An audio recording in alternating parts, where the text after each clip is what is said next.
Salut à tous, c'est Jordan et aujourd'hui je vais vous donner mes conseils pour perdre vos boobs.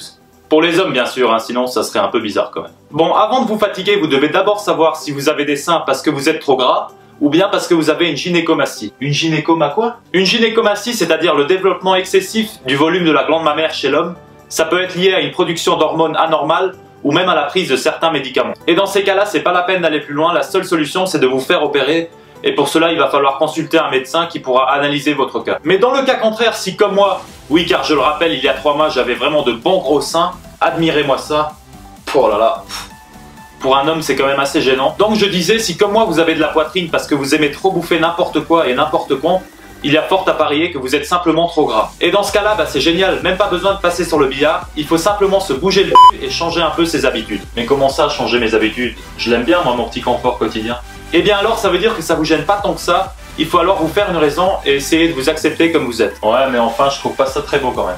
Bah tu m'étonnes. Et ne vous inquiétez pas, c'est pas vraiment très compliqué, il va simplement falloir sortir de la sédentarité et pratiquer une activité physique comme la musculation, la natation, la course à pied, enfin bref, choisissez ce que vous voulez mais essayez de vous dépenser au minimum 1 heure par jour. Pour ma part, j'ai choisi la musculation et j'essaie d'entraîner mes pectoraux au moins 2 fois par semaine avec des poids moyens. Et c'est tout, donc 1 heure de sport par jour et je vais perdre ma graisse au niveau des pecs.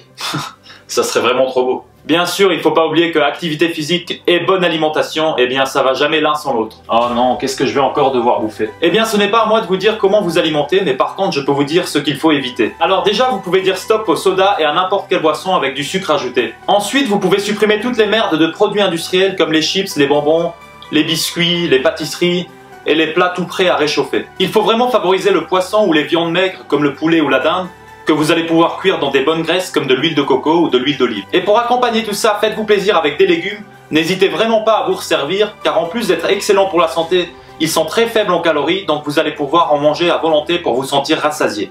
Des légumes, tu m'as pris pour qui putain? Et les pâtes et le pain dans tout ça? Du calme! Moi ce que je conseille au niveau des glucides, c'est de vraiment les consommer le matin et à midi, pour vraiment ne pas manquer d'énergie. Et si vraiment vous avez faim vers 16 h, vous pouvez toujours prendre 1 ou 2 fruits. Essayez de privilégier les glucides à base de céréales complètes qui d'un point de vue nutritionnel sont beaucoup plus intéressantes. Consommez aussi des patates douces qui est pour moi la meilleure source de glucides quand on cherche à perdre du poids. Et donc pour dîner, dirigez-vous plutôt vers une assiette de poisson avec encore une bonne portion de légumes.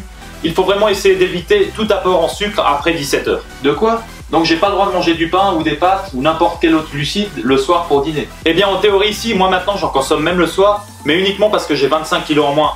Et il ne faut pas oublier que pour perdre du poids, vous devez consommer moins de calories que ce que vous allez dépenser dans la journée. Et puis les glucides, le corps va surtout les utiliser pour nous fournir de l'énergie, mais si on lui en apporte une trop grosse quantité, il va surtout les stocker sous forme de graisse. Voilà pourquoi j'évitais tout apport en glucides après 16 ou 17 h. Ouais, j'avoue, c'est pas faux. Oh là là, je suis chaud là, je pense vraiment que je vais m'y mettre directement. Et bien voilà les amis, c'est déjà la fin de cette vidéo, j'espère vraiment que ces petits conseils vous aideront. Pour ma part, en tout cas, ils m'ont aidé, donc il n'y a vraiment pas de raison que ça ne fonctionne pas pour vous. Si la vidéo vous a plu, n'hésitez pas à vous abonner en cliquant juste ici. Vous pouvez aussi me suivre sur Instagram où je poste régulièrement des photos de mon évolution, le lien est dans la description. Moi maintenant je vous dis à la prochaine pour une nouvelle vidéo et surtout n'oubliez pas qu'il est jamais trop tard pour changer. Bye!